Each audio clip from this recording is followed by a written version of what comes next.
lebih lanjut, saya nak menggarap pemikiran tuan-tuan dan puan-puan sekalian bahawa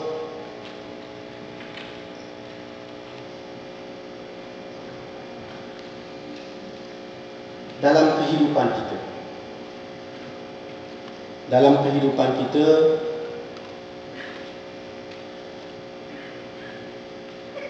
ada beberapa tugas yang perlu dipikul. Sebagaimana yang telah dinyatakan oleh Allah Subhanahu wa taala dalam surah Az-Zariyat, "Wa ma khalaqtul jinna wal insa illa liya'budun." Dan tidak aku jadikan jin dan manusia itu melainkan hanya beribadah kepadaku. Atas tujuan ibadah ini, setiap manusia mesti melakukan sebaik yang mungkin dalam kehidupan mereka. Ibarat kata, kalau kita melakukan sesuatu, mesti melakukan yang terbaik untuk kita gali dan kita ambil manfaatnya, pahalanya ataupun rahmat daripada Allah Subhanahu wa taala di akhirat ini. Dan di atas dasar ibadah itulah, apabila kita melakukan dengan sebaik mungkin, insya-Allah ianya adalah yang terbaik yang boleh kita tatang di hari akhirat nanti. Oleh dari itu, apabila kita letakkan ibadah yang perlu kita lakukan sebaik mungkin, di sinilah timbulnya kesihatan perlu dijaga. Kesihatan perlu dijaga. Sebagaimana hadis yang agak famous, iaitu ingat 5 perkara sebelum datangnya 5 perkara. Salah satu daripada komponennya adalah sihat sebelum sakit. Menunjukkan bahawa di sini kita perlu menjaga kesihatan kita.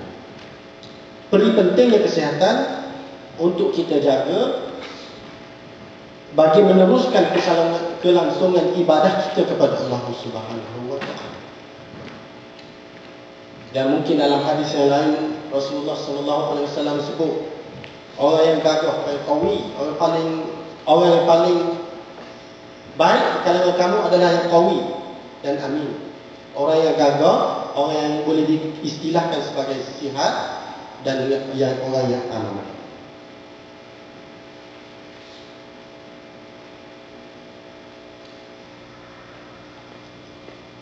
Unsur yang kedua perlu dilihat oleh hadirin hadirat sekalian adalah pada diri kita sendiri mempunyai hak untuk dituntut di hari akhirat nanti. Kalau kita tidak menjaganya, bermakna ini adalah tuntutan yang akan dituntut oleh badan kita sendiri. Kenapa kita tidak menjaga? Kalau kita dah jaga tapi sakit juga, itu adalah mungkin sakit salah satu daripada kifarah yang ada, yang mungkin akan dibayar oleh kita.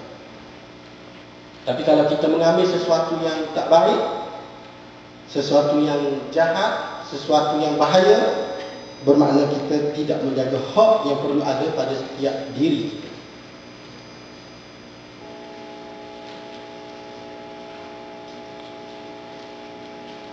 Mungkin hadirin dah ada handout tu tapi saya ubah sikit dia punya kedudukan dia, sebab untuk tengok flow yang sebenarnya. Dan saya nampak komputer yang berada di depan tu dia tak sama format dengan komputer saya, sebab perkataan Arabnya tidak keluar. Kalau nak guna komputer saya tak apa, saya dah open dia punya komputer saya tu, Hibernate. Saya dah Hibernate, boleh buka dan boleh show kalau nak tengok. Sebab dia punya takut dia keluar dalam bahasa Arab, bahasa bukan Arab, bahasa lain. Saya mungkin boleh baca lah, tapi tuan-tuan tak boleh baca. Dalam beg saya dengan buah nama boleh ambil, tak apa, tak ada bom. Tak ada bom. Dan di sinilah pentingnya penjagaan kesihatan di dalam Islam. Kerana orang yang sihat ini adalah satu fitrah yang perlu ada pada diri mereka, kerana ini kesihatannya adalah salah satu daripada fitrah kejadian manusia. Setiap daripada kita lahir ini insya-Allah sihat, kecuali ada sesuatu yang boleh menyebabkan kita berpenyakit. Dan Islam sebenarnya menerima pakai teknik perawatan yang diamalkan sebelum kedatangan Islam. Kalau melihat dari segi hadis, banyaknya adalah yang dikeluarkan oleh Sayyidatina Fatimah juga Aisyah yang selalu bersama dengan Rasulullah SAW. Kebanyakan daripada kaum Arab dan kaum Parsi datang ke bumi Madinah ataupun Mekah, pertama sekali Madinah, datang untuk berubat, datang untuk memberi tawaran perubatan, terutama sekali masa Rasulullah SAW sakit ataupun para sahabat sakit. Dan di sinilah Fatimah dan Aisyah dapat beberapa ramuan yang sebenarnya adalah daripada ramuan-ramuan itu adalah daripada Parsi dan juga daripada Arab sebelum daripada kedatangan Islam. Dan pada masa itu Rasulullah SAW iktiraf menggunakan kaedah-kaedah itu. Dan di sini para ulama di akhir zaman ini menyatakan bahawa kaedah yang telah digunakan boleh digunakan selagi ada syarat-syarat yang akan saya bentangkan nanti, yang akan diterapkan nanti. Selepas daripada itu, para saintis Muslim yang kita tahu sendiri macam Ibn Sina, Al-Razi, Al-Khawarizmi dan seumpama dengannya, yang terlibat dalam perubatan ini mengasimilasikan ilmu tadi dengan penambahan ilmu-ilmu semasa, ilmu-ilmu kontemporer yang menggunakan kaedah uji kaji serta bukti-bukti nyata. Dan bermula daripada situlah kita dapat lihat bahawa perkembangan perubatan pada masa itu adalah yang terkuno. Dan di zaman barat gelap pada masa itu, semuanya menoleh ke dunia Islam untuk melihat ini adalah yang terbaik pada masa itu.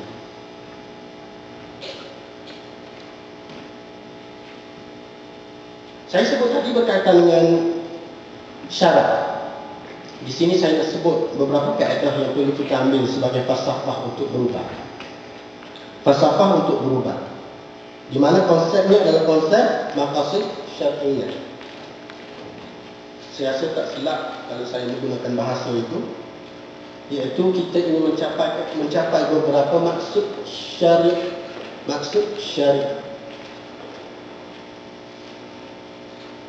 Ini adalah sebelum daripada itu, seperti yang saya sebut tadi,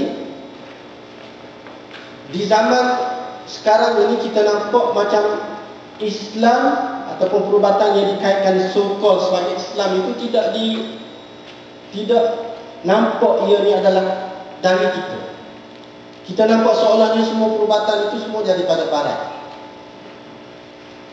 Sedangkan pada zaman kegemilangan Islam sudah ada uji kaji yang telah dilakukan. Ibn Sina contoh adalah pekaji vaksin yang pertama. Yang melihat campak, measles. Dan daripada situlah dikembangkan selepas daripada beliau. Tapi oleh kerana peperangan dan penjajahan yang telah dilakukan oleh Barat, ilmu itu seolah-olah padam. Dan sebenarnya telah ada di dunia Islam pada masa itu. Dan sesuai dengan sabda Nabi SAW, al-hikmatu dhalatul mu'min, fahaitsu wajadaha fahuwa ahaqqu biha. Al-hikmah ataupun ilmu sebenarnya hilang daripada orang mukmin. Dan jika kita dapat peroleh benda itu, maka kita berhak untuk mendapat, berhak untuk itu. Sebab sesuatu hikmah itu sesuatu yang baik, yang kita kata ini adalah sesuai dengan agama kita, sesuatu yang ilmu yang kita boleh kata ini adalah yang sepatutnya, sebenarnya adalah sesuatu yang telah dilakukan sebelum daripada itu.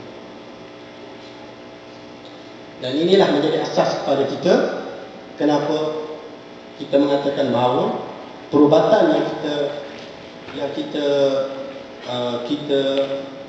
masuk sekarang ni, sama ada dentist ataupun medik dan seumpamanya, adalah kita mungkin mengaku ataupun kita memang mengaku bahawa ini adalah salah satu daripada perubatan-perubatan yang sebenarnya lahir daripada Islam itu sendiri.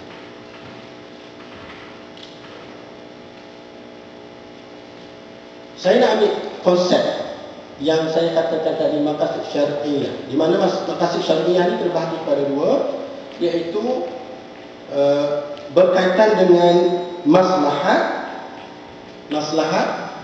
dan maqsadah. Di mana maslahat pula terbahagi kepada tiga.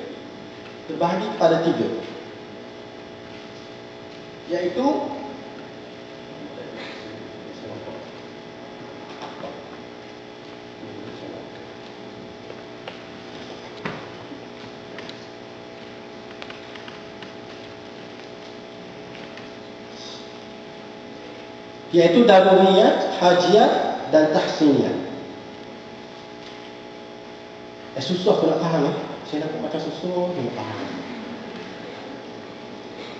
Wak mari bahasa aku juga susah dia. Okey, saya ambil contoh sekarang, contoh untuk lebih faham. Kita ada satu rumah, di mana rumah tu yang dikatakan rumah itu apabila ada apa? Tiang seri, ada tiang dibangunkan.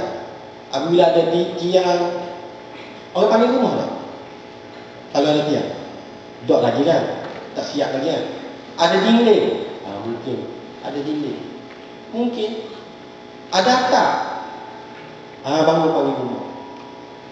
Yang inilah yang dipanggil daruriyat. Maksudnya sesuatu yang wajib dipatuhi, wajib dipedulikan. Kalau kita tak ambil ini sebagai asas untuk kita berubat, bermakna kita berdosa. Di mana 5 rangkaian penting, iaitu hifzuddin, menjaga agama, menjaga nyawa ataupun jiwa, menjaga akal, keturunan dan harta. 5 itu yang penting. Di mana hajiyat, apa dia hajiyat? Hajiyat adalah sebenarnya kehendak. Maksud kata kalau di dalam rumah tu apa yang kita nak, kalau tak ada dalam rumah tu macam tak lengkap sebagai sebuah rumah. Apa dia? Mungkin kita kata dia adalah pintu, jendela, elektrik. Kalau tak ada elektrik boleh hidup juga kan? Boleh. Air, itu adalah hajiyat yang dikehendaki dalam kehidupan kita. Di mana komponen hajiyat adalah yang melibatkan rukhsah, hukum muamalat, hukum adat dan seumpamanya. Yang ketiga adalah tahsiniyah. Tahsiniyah ini seolah-olah satu perhiasan. Dah lengkap dah sebuah rumah, dah ada elektrik, dah ada air, dah ada jendela dan semua nampak okey, kita kata. Tapi kalau lah ada langsir, sama juga. Langsir itu atas sini. Di mana kalau lah kita tak buat, tidak bermakna kita berdosa. Tidak bermakna. Walaupun ada beberapa puasa yang tertentu, adabnya ibu bapa, kalau kita tak taat dengan ibu bapa, berdosa. Tapi ada adat-adatnya. Adat makan, kalau kita tak follow pun mungkin kita tak berdosa. Tapi kita buat, insya-Allah kita boleh pahala. Adat tidur dan seumpamanya. Dan penjaga kesihatan ni terbagi pada 2. Saya diberi 30 minit, 10 minit. Terbagi pada 2, seperti mana saya punya topik dah, iaitu penjagaan kesihatan bagi pada 2. Pertama adalah pencegahan, yang kedua adalah rawatan. Pencegahan dan rawatan. Tuan-tuan tahu tak, komponen yang paling besar di dalam Islam yang dianjurkan oleh Rasulullah SAW yang mana satu sebenarnya? Mesti pencegahan. Sebab kebanyakan daripada hadis-hadis sahih adalah melibatkan pencegahan. Mungkin saya tak layout sinilah, waktu kebanyakan hadis yang hadis daripada Bukhari, hadis daripada Muslim, hadis daripada Bukhari Muslim, hadis daripada yang merujuk kepada Bukhari, hadis yang merujuk kepada Muslim, hadis yang selain daripada itu.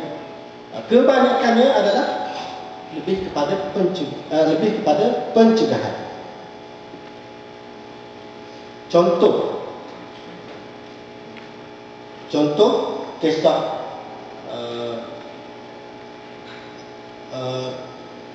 saya tak ingat sematan ya, dia berkaitan dengan ta'un.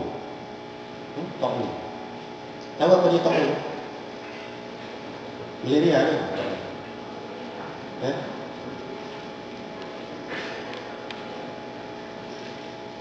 Typhoid.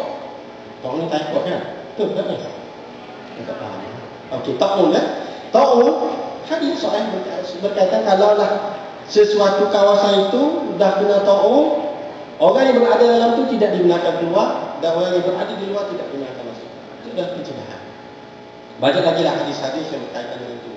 Dan daripada bukan saja hadis, daripada Al-Quran itu sendiri yang menegaskan supaya kita makan halal dan tayyibah, makan yang halal dan makan benda-benda yang lain yang baik. Rawatan, kalau lihat dari segi hadis-hadis yang terdapat di dalam kitab-kitab hadis, tak banyak yang Rasulullah menyebut secara spesifik. Contohnya habatus sauda, madu dan seumpama dengannya. Hadis itu kalau diklasifikasikan dalam bentuk hadis, dia adalah lebih kepada hadis-hadis yang tidak nak kata bukan kategori Bukhari, Muslim, tapi ada kategori yang lebih rendah martabatnya. Walau bagaimanapun ini salah satu daripada yang telah disebut oleh Rasulullah sallallahu alaihi wasallam.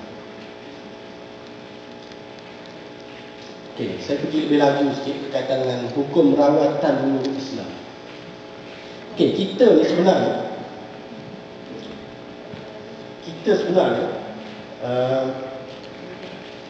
merawat.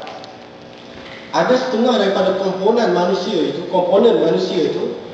dia hanya semata-mata tawakal ke Allah. Apa-apa sahaja dia tawakal ke Allah. Sakit ke, demam ke, sakit jantung ke, dia tawakal ke Allah. Sebab dia kata semuanya datang daripada Allah dan Allah lah yang menyembuh kita. Dan ada dalil-dalil dia. Dan ada setengah daripada kita yang bergantung terus pada kaedah-kaedah perubatan yang sedia ada. Dua komponen itu. Boleh tak macam tu? Boleh sebenarnya kalau kita betul yakin dengan itu. Betul yakin. Sebab golongannya sufi biasanya dan sebahagian besar daripada salafi, dia mengatakan berubat ini haram. Haram maksudnya sakit sekalipun, bahasa kita ni panggil lock. Let it go, let it be. Macam tu ya. Lock. Lock tu maksudnya lock dia lah, kalau sakit macam ni. Biasanya golongan ni golongan laki ke puan biasanya? Laki ya biasa kan? Betul lah. Jadi saya menyokong perempuan malam ni. Dan kalau kita lihat balik, setelah saya selidiki dan daripada bacaan saya, kebanyakan daripada mazhab yang besar, kebanyakan daripada pengikut-pengikutnya dan seumpama dengannya mengambil merawat ini adalah harus, sunat, wajib kebanyakannya. Walaupun ada di antara mazhab-mazhab yang selain daripada itu ada yang mengambil, dia mengatakan makruh dan haram. Ini bergantung kepada iktikad masing-masing dan semuanya ada hujah masing-masing berdasarkan kepada hujah yang telah ditetapkan, yang telah disebut oleh Rasulullah sallallahu alaihi wasallam. Dia ini adalah hujah yang saya mengatakan bahawa wajib ataupun harus untuk kita berubat. Rasulullah sallallahu alaihi wasallam sendiri sebut dalam hadis Muslim, Sahih Muslim, likulli da'in dawa fa iza usiba dawa udda bara'a biiznillah. Untuk setiap penyakit ada ubatnya. Apabila ubat tersebut sesuai dengan penyakit tersebut akan sembuh dengan izin Allah Subhanahu wa taala. Maksudnya, kalau dari segi mafhum hadis ini kita boleh lihat bahawa Rasulullah sallallahu alaihi wasallam mengiktiraf ubat-ubat yang guna pakai. Mengiktiraf ubat-ubat yang diguna pakai. Dan inilah contoh-contoh beberapa hadis lainlah yang saya rasa saya perlu skip. Cuma yang timbul di akhir ini, sama ada yang dikatakan berubat itu, sama ada menggunakan dental punya kaedah ataupun perubatan moden ini, adakah ianya Islam ataupun menggunakan kaedah bacaan-bacaan seperti yang dipelopori oleh Datuk Dr. Harudin yang melalui ayat-ayat syifa dan sebagainya. Adakah itu yang dipanggil Islam ataupun macam mana? Ini mungkin kita akan ulas isu ini dalam forum. Tapi secara asasnya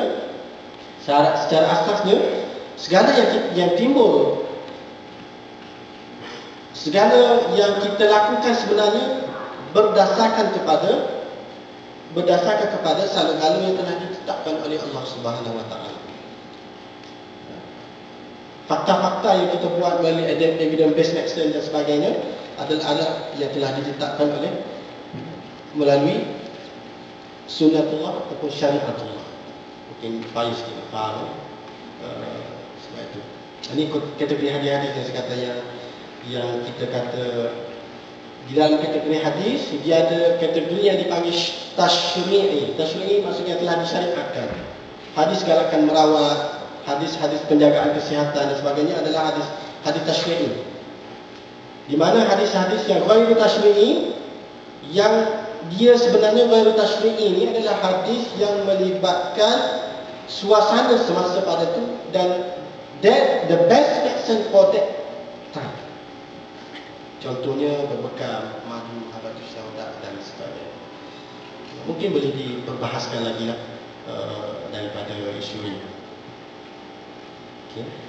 Berbeza dengan kaedah yang digunakan seperti ini.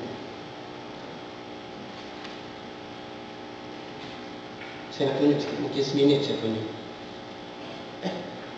Tunjuk ni gambar bawah.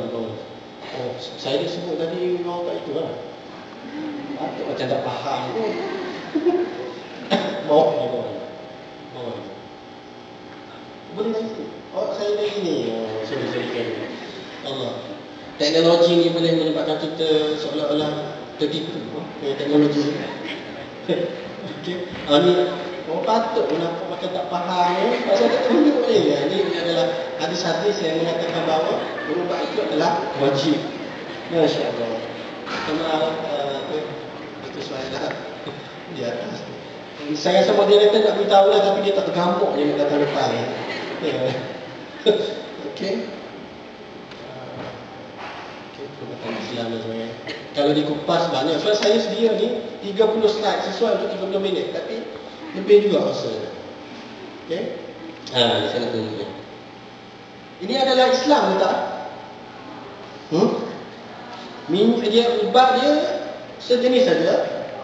Boleh untuk sakit pinggang, sakit tulang, lumpuh, hampus, luka, gatal-gatal, gigitan anjing, patuk ular, papan habis beranak, mutar gira. Satu jenis ubat je. Saya pergi satu lawatan di sebuah satu tempat di Terengganu. Stroke patient ni dipakai. Nampak tak? Dia macam satu tangkal, definite punya tangkal. Saya tanya apa ni? Ni adalah batu gunung berapi. Dia orang suka dah, tapi ni adalah kepercayaan mereka. Dan yang beri tu adalah sokong minta maaf yang agamawan juga lah, yang beragama. Bawah ni, saya tutup dengan gambar ni. Ni apa ni? Daun bismillah. Ada bismillah tak ada lah, tapi ni adalah daun bismillah untuk ubat darah tinggi, kencing manis. Ditanam depan rumah dia. Okey. Adakah kita nak menolak sepenuhnya? Mungkin ya, mungkin tidak. Sebab asalnya perubatan melalui kajian. Kalaulah betul kata dia dakwah daun bismillah ni boleh untuk penyakit darah tinggi, kencing manis, bawakan bukti. Maksudnya mungkin kita bawa Kementerian Kesihatan ada TCM lah, Traditional and Complementary Medicine. Mungkin boleh diadakan kepada mereka untuk buat kajian. Dan tuan-tuan tahulah, asal metformin itu ubat untuk kencing manis. Baca CPG tak? Tahun ni minta maaf lah dental ramai. Saya salah bagi perumpamaan. Metformin ini adalah ubat kencing manis. Asalnya adalah daripada sejenis tumbuhan yang dinamakan Galega. Saya pun susah nak sebut ni. Galega officinalis. Mungkinlah juga ada di belakang rumah kita. Mungkin. Dan ini adalah ramuan orang terdahulu yang dia kata dia dulu mungkin dia tak tahu ada kencing manis, tapi dia makan dia boleh segar badannya. Dan apabila telah dibuat fasa 1, fasa 2, dipuji kaji makmal dan sebagainya, akhirnya keluarlah yang diberi nama metformin. Kalau yang macam ni boleh habis beribu-ribu unit untuk beli ni.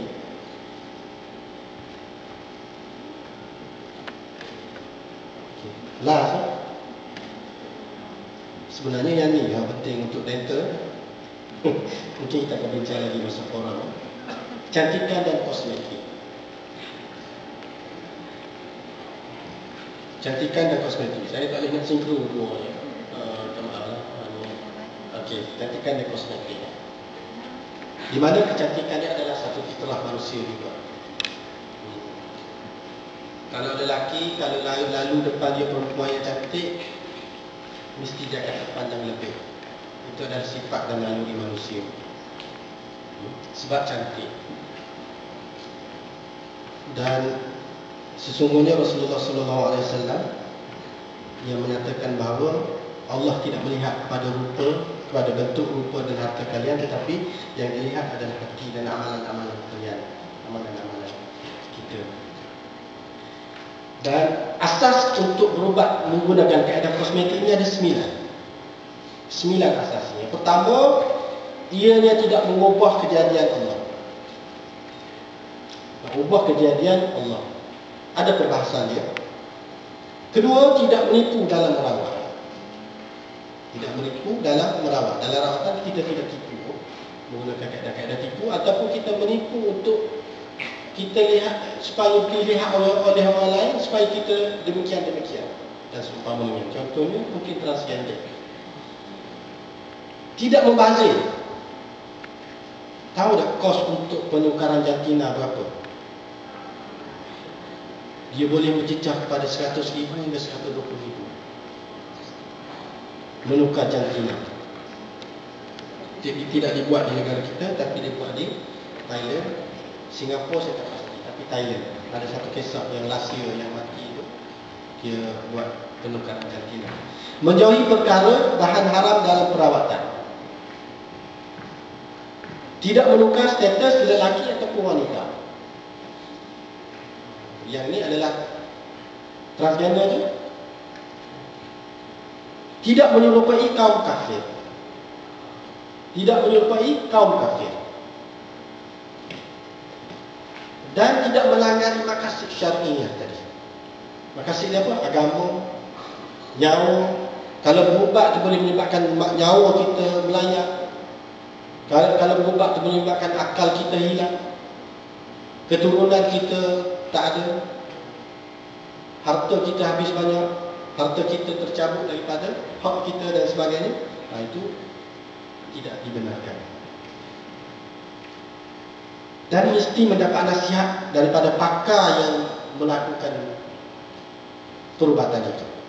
Sama ada dental ataupun yang biasa pakar. Dan sebaik-baiknya pakar yang amanah, Islam dan jujur. Amanah, Islam dan jujur. Dan mesti mendapat nasihat daripada pakar agama.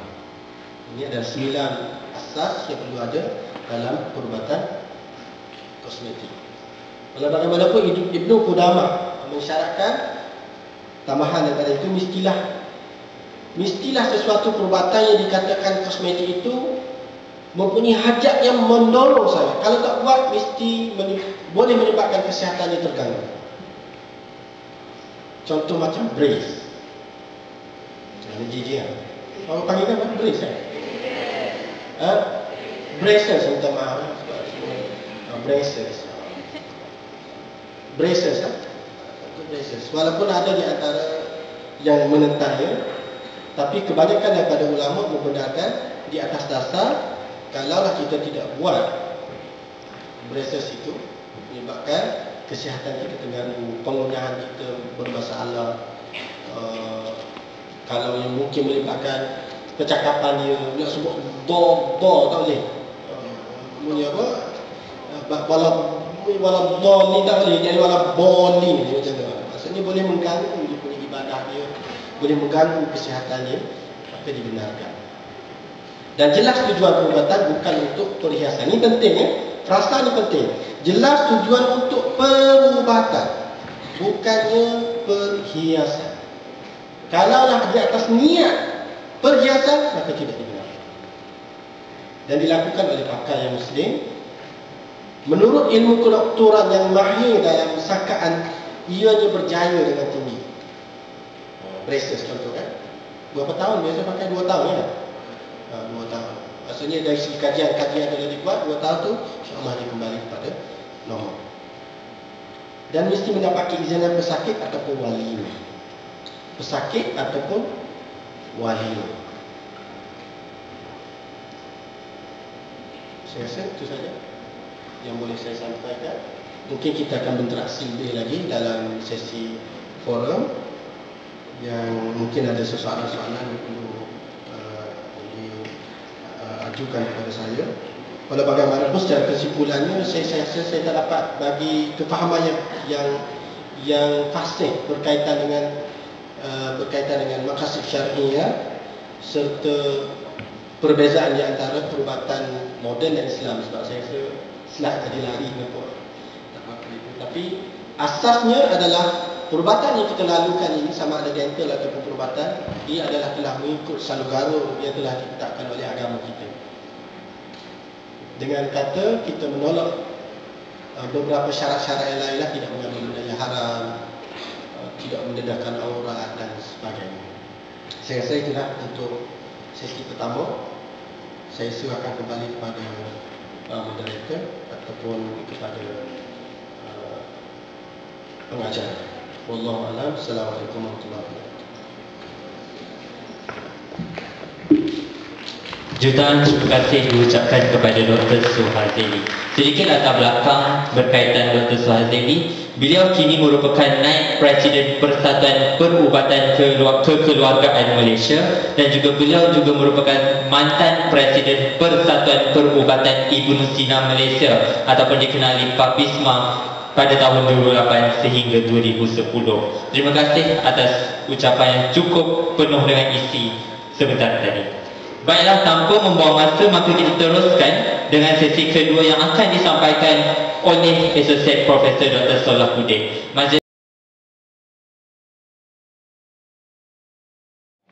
Assalamualaikum warahmatullahi wabarakatuh. Alhamdulillahirrahmanirrahim. Wassalatu wassalamu ala asyrafil anbiya'i wal mursalin wa ala alihi wa sahbihi ajma'in. Sebelum dimulai, ada sedikit pengumuman. Tadi dalam pukul 2.30 itu kita punya Head of Admission, Mr. Arsyad, beliau masuk hospital ICU karena ada heart attack. Mari kita semua baca Al-Fatihah, berdoa semoga Allah memberikan kesembuhan kepada beliau.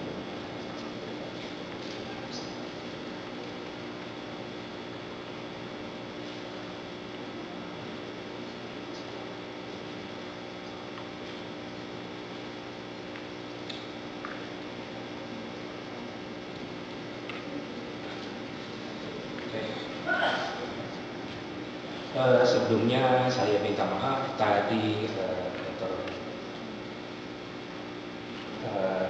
Suhazeli, saya minta maaf pada saya kalau berbicara dengan bahasa Melayu dengan dialek dan bahasa sedikit. Saya minta maaf karena saya akan berbicara dengan bahasa Indonesia yang baik dan benar. Meskipun saya dari Jakarta, saya tidak akan menggunakan dialek Jakarta. Mungkin Bapak saya paham ya. Teman-teman yang saya hormati, saya muliakan Dr. Suhazeli. Terima kasih atas pencerahannya tadi. Banyak ilmu yang saya belum pernah dengar dan juga mengingatkan saya juga.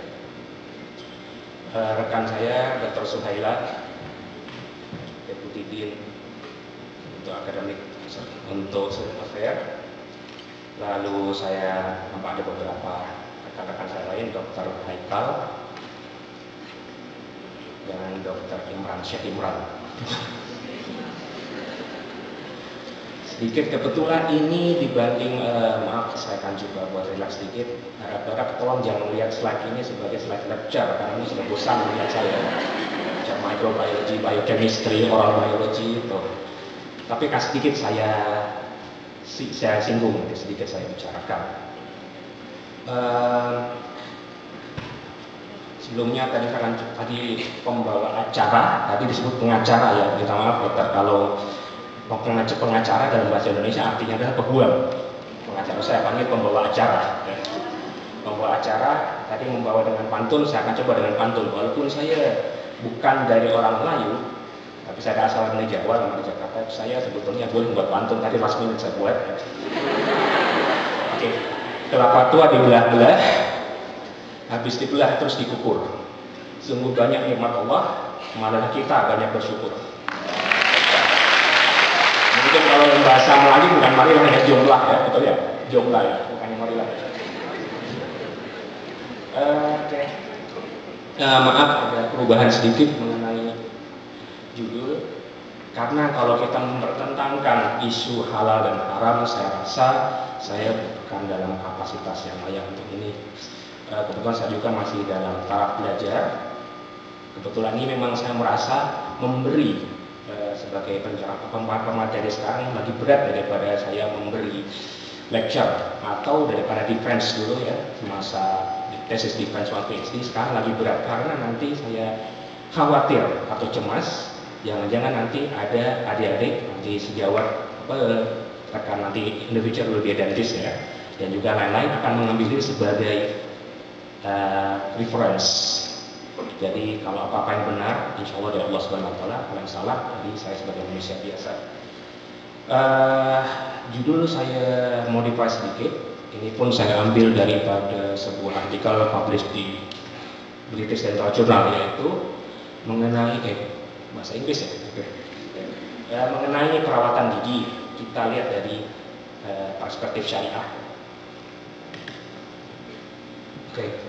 Sebelumnya saya akan ini slide next bahasa Indonesia dan bahasa Inggris, tapi saya masukkan juga bahasa Melayu sedikit ya. Ini karena kita semua daripada kita serumpun Indonesia Malaysia, so saya yakin semuanya bermasakan Syafi'i. Kita mengikuti mazhab, kita mengikuti apa yang diajarkan oleh di sekolah kita, orang tua kita, yaitu mazhab Syafi'i ya. Itu dalam kitab kedokteran aktif ya, Al-Syekh Al-Baghdadi, Imam Syafi'i berkata, aku tidak tahu suatu ilmu setelah masalah halal haram ya, yang lebih mulia daripada ilmu kedokteran. Karena waktu kita tadi sudah dibahas oleh Dr. Suhasli bahwa ada banyak hal-hal yang kita harus perhatikan, sama ada mengikuti syariah atau tidak. Itu ilmu kedokteran ya. Kalau bahasa itu bahasa Indonesia, bahasa Melayu perubatan ya. Kalau di Indonesia kedokteran gigi, di sini pergigian. Lebih kurang. Oke. Saya dalam artikel ini memang kalau coba kita lihat di dalam artikel ilmiah ya, yang dipublish di reputable journal itu hampir tidak ada mengenai Islam, hanya sedikit sekali, tak begitu lama. Kebanyakan dipublish di artikel-artikel seminar atau lokal ya, tapi untuk sampai level internasional atau recognized by developed countries seperti United Kingdom, Amerika memang sangat jarang. Misalkan kalau kita contoh penelitian mengenai haramnya babi dari segi dunia, coba kalau kita kirim manuskrip kita kepada suatu jurnal, for sure will be rejected, akan di reject karena itu memang berkaitan. Semua manusia yang mesti ada conflict of interest ya. Oke, ini di dalam artikel ini dibahas mengenai karena kebetulan penulis author daripada artikel ini dia dari United Kingdom, published di British Journal. So dia ada menyebut mengenai sebagai seorang Muslim setelah pasien itu diberi informasi mengenai kesehatan perawatan, biasanya Muslim itu terutama legal prognosis ya, misalnya cek data ini kita akan beri pengobatan, kita beri cabut, kita bercakap insya Allah, karena sesungguhnya menyembuhkan bukannya kita, tapi sebenarnya Allah Subhanahu Wa Taala. Mungkin lain konsep ini dengan konsep written. For sure this drug will cure the disease, seperti itu mungkin ya. Tapi kalau Islam ini konsep harus dipikirkan. Artikel ini kebetulan memang untuk dibaca oleh non-Muslim doctors. Oke.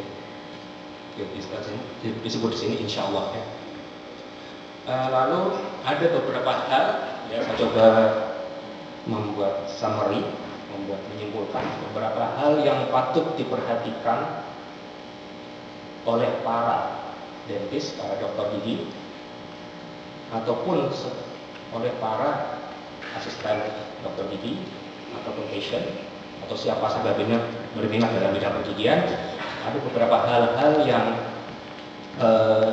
dalam Islam itu sudah menjadi praktis. Ya. Nah, ada beberapa yang dalam ritual Islam itu yang biasanya dari sekian banyak saya coba simpulkan beberapa. Yang pertama mengenai ini miswak, menggunakan siwak ya, atau miswak. Dan masih berhubungan tadi dengan apa yang diberikan oleh Dr. Suwasli mengenai pencegahan. Mungkin adik-adik semua sudah tahu bahwa miswak ini tujuannya adalah untuk preventif, ya.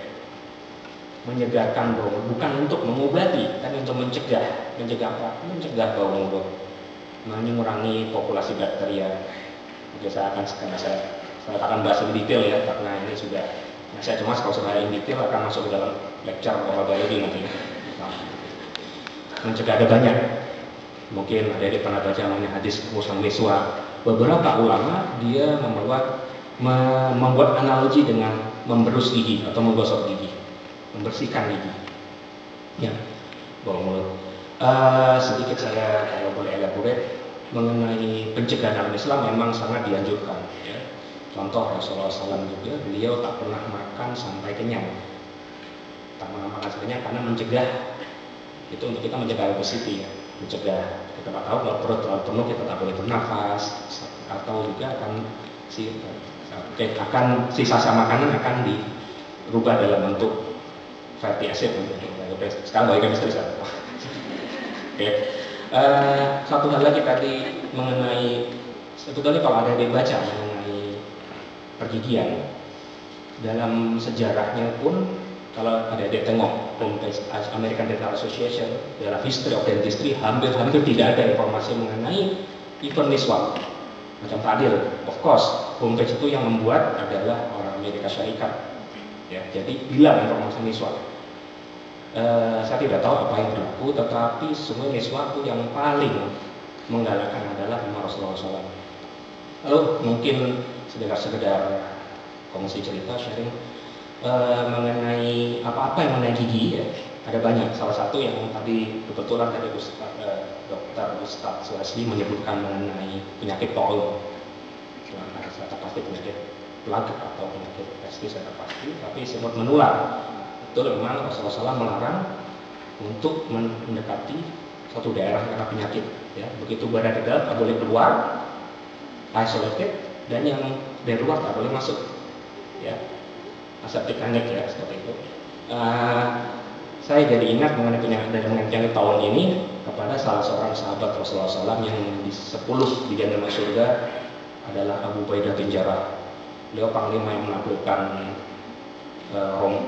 Romawi dengan Persia. Pada akhir hayatnya beliau tinggal di Syria.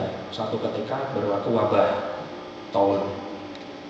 Khalifah Umar bin Khattab mengirim surat kepada beliau, kepada Abu Ubaidah Jarrah, untuk supaya begitu surat ini kamu terima, segera tinggalkan Syria sebelum maghrib, sebelum asyar. Tapi dia reply, apa dia jawab? Saya hadis Rasulullah SAW tak boleh pergi dari situ, biarkan saya meninggal dengan prajurit saya di sini. Beliau memperoleh syahid di sana. Nah, mungkin ada pertanyaan, apa hubungannya dengan gigi? Ada mungkin perlu tahu bahwa Abu Ubaidah bin Jarrah dia kehilangan 2 central incisor-nya. Dia bilang 2, bukan 1, 2. Saya tak pasti dia boleh membaca Quran secara clear atau setiap karena perlu labial stop ya, susah. Karena apa? 2 gigi itu sudah pergi ke jannah, ke surga insya Allah. Karena apa? Dipakai untuk menjungkil mencel. Suatu ketika ada perang Uhud, Rasulullah SAW beliau terkena batu, salah satu rantai baju zirahnya, armornya itu masuk ke dalam pipi. Mau dicabut, ada forceps. Sekarang senang kan, baru pakai forceps kan. Cuman anak ambil pakai jari tak mungkin, dia pakai gigi. Dia minta izin kepada Abu Bakar, biarkan saya mencabut gigi Rasulullah SAW. Dipakai giginya. 1 chain terlepas, 1 gigi lepas. 1 lagi lepas, 2 gigi, 1 gigi itu lepas, 2 gigi hilang. Dia yang bergigi, kalau bahasa Indonesia katanya bergigi ompong. Gitu ya. Nah itu saya dengar, itu dalam fungsi ya. Nah, kembali mengenai miswak tadi ya, juga Rasulullah SAW juga memperhatikan sekali mengenai pentingnya bau mulut, karena ada miswak yang memang dia wangi ya, mengeluarkan aroma. Banyak hal yang mau dibahas mengenai miswak. Nah, yang kedua ini mengenai terutamanya hijab. Hijab dalam arti kata ini bukan apa panggil cadar, apa burqa. Apa yang keturunan itu? Niqab. Saya tak panggil cadar atau burqa. Cadar itu lain cerita lagi ya, kan kalau bahasa lain. Nah, oke. Tapi yang penting ini adalah mengenai hukum niqab itu masih ada yang mewajibkan pakai, masih ada yang tidak ya. Out of our story, tapi yang pakai itu adalah suatu keharusan pula, kewajiban bagi setiap muslimah sudah balik. Nah ini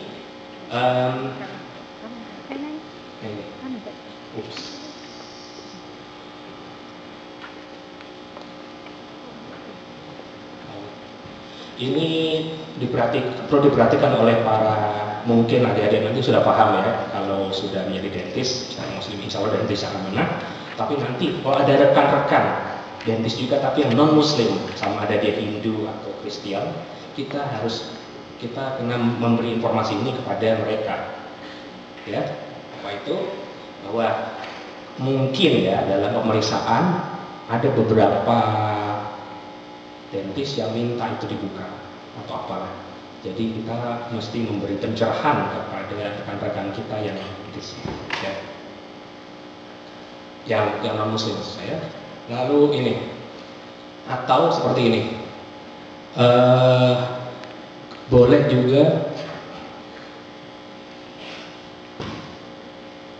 beberapa juga akan menyarankan untuk menyerahkan pasien yang kebetulan perempuan dibagi kepada dokter yang perempuan ya, yang laki kepada yang laki, karena to be honest ya, profesi dentis ini sebetulnya kita hanya deal dengan this area saja, ke area kepala saja ya. Tapi sebetulnya full body contact. Kalau kita tak jaga posisi, pasien perempuan atau laki ya, kadang kita terlalu dekat, kita terlalu seronok bekerja, terlalu asyik bekerja sampai lupa terlalu dekat. Muka hanya 10 cm dengan pasien, dekat sekali ya, karena terlalu asyik, mata tak nampak, terus dekat ya. Kalau pasien sama jantina, sama seks tak apa, laki-laki. Tapi kalau laki perempuan yang bukan mahram itu sangat berbahaya ya. Saya pernah bagi cerita dulu, salah seorang kawan saya semasa belajar dulu, ada yang dia kerja sangat asik sampai lupa posisi tangannya, terlalu dekat sampai menyentuh dada itu perempuan bekerja. Jadi nanti hati-hati ya kalau sudah menjadi dentis, jaga jarak ya. Jaga jarak. Apalagi yang perlu kita perhatikan? Nah ini mungkin akan saya panjangkan sedikit. Bahan-bahan yang dipakai di dalam perawatan gigi ya. Okay. Terutamanya mungkin kita tak perasan, kita tak tersadar. Oke, apa yang dimasukkan mulut? Contoh topical anesthesia sebelum kita inject pada patients, biasanya yang anak-anak ya, kita kena bagi topical anesthesia, baru kita tutup ya.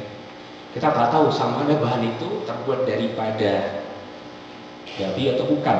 Kalau menggunakan babi, beberapa akan consider macam mana dia disembelih. Oke, bovine daripada sapi pula. Lembu ya, daripada lembu itu. Nah, itu ada banyak khilaf di situ. Ya. Nah, mungkin kebetulan ada salah satu staf kita, Dr. Widya, dia tengah membuat kajian penyelidikan mengenai bahan-bahan yang halal, bahan-bahan yang dicurigai bisa mengandungi partikel-partikel haram ya di dalam industri. Kalau filling material saya rasa bukan, mostly metal komposit atau metal ya. Saya rasa Dr. Heka lebih tahu daripada saya. Oke, dan yang lain lagi dia ada concern menggunakan alkohol. Ya, mungkin dalam pergigian alkohol tak masuk mulut ya, tapi mungkin dalam pergigian sebelum cucuk, sebelum injection kita harus disinfektan dengan alkohol ya. Itu beberapa muslim dia ada yang tak mau menggunakan sama sekali, yang lain takwa. Nah, lalu ini mengenai pemakaian emas pada laki-laki, sampai ada yang beberapa yang sampai dia tidak mau menggunakan apa-apa yang mengandung emas dalam mulutnya. Itu menjadi suatu pertanyaan yang mungkin boleh kita diskus nanti. Okay. Kalau memang berjumpa seperti itu, pasien seperti itu kita tak boleh paksa. Kita harus menghormati hak patients. Ya. Kita harus cari material apa yang compatible untuk patient ini. Okay. Lalu hal lain, ini saya ambil daripada artikel Malaysian Dental Associations oleh Dr. Tuti Ningsih daripada UKM. Dia ada buat kajian dan dijadikan sebagai standar oleh MDA untuk bagaimana menangani patients semasa Ramadan, fasting. Nah, semestinya Ramadan ya, kadang ada yang puasa sunnah juga. Pro kontranya aja, how to explain. Nanti kalau saya bahas sekarang untuk session question and answer mungkin nanti habis lah saja.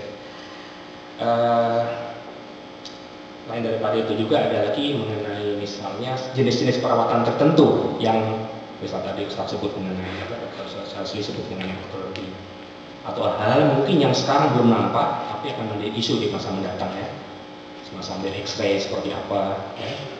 Terus mungkin hal lain adalah mengenai yang tadi sempat saya bahas sekejap mengenai bagaimana seorang dokter yang berlainan jantina merawat pasien yang berlainan jantina, bagaimana hukumnya juga, bagaimana terus pentingnya bagaimana how do we design bagaimana kita mendesain bilik perawatan kita.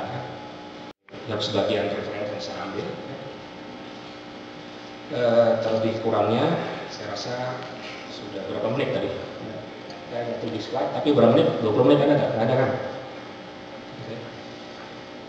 Insya Allah kalau ada apa-apa yang salah itu saya dari saya sendiri benar insya Allah Subhanahu wa taala. Izinkan juga saya membuat pantun penutup lagi